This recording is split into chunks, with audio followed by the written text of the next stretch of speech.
organizing my closets, right? I won't lie, Chardonnay helped a little too.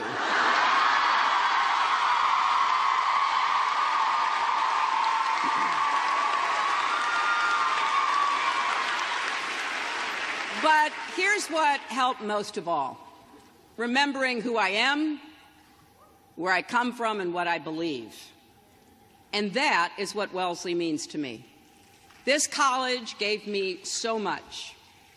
It launched me on a life of service and provided friends that I still treasure. So wherever your life takes you, I hope that Wellesley serves as that kind of touchstone for you. Now, if any of you are nervous about what you'll be walking into when you leave the campus, I know that feeling. I do remember my commencement. I'd been asked by my classmates to speak. I stayed up all night with my friends, the third floor of Davis,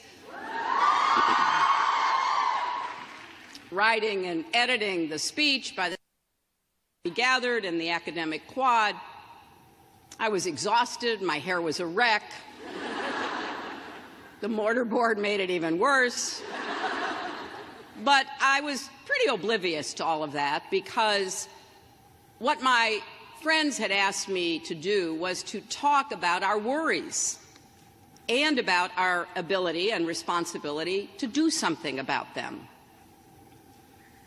We didn't trust government, authority figures, or really anyone over 30. In large part thanks to years of heavy casualties and dishonest official statements about Vietnam, and deep differences over civil rights and poverty here at home. We were asking urgent questions about whether women, people of color, religious minorities, immigrants would ever be treated with dignity and respect. And by the way, we were furious about the past presidential election of a man whose presidency would eventually end in disgrace with his impeachment for obstruction of justice.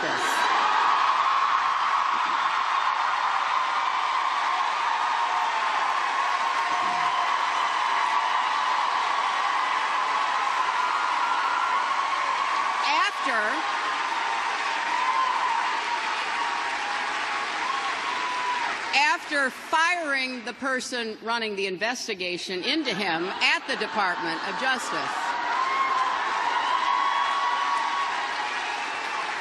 But here's what I want you to know. We got through that tumultuous time. And once again, we began to thrive as our society changed laws and opened the circle of opportunity and rights wider and wider for more Americans. We revved up the engines of innovation and imagination. We turned back a tide of intolerance and embraced inclusion. The we who did those things were more than those in power who wanted to change course. It was millions of ordinary citizens, especially young people, who voted, marched, and organized. Now, of course, today has some important differences. The advance of technology, the impact of the internet, our fragmented media landscape make it easier than ever to splinter ourselves into echo chambers.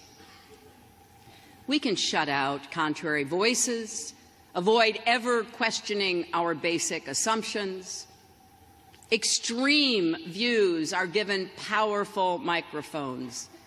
Leaders willing to exploit fear and skepticism have tools at their disposal that were unimaginable when I graduated.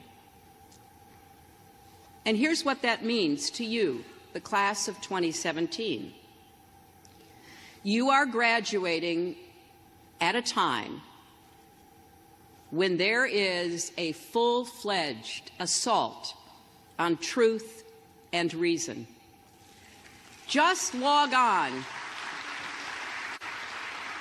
Just log on to social media for 10 seconds. It will hit you right in the face.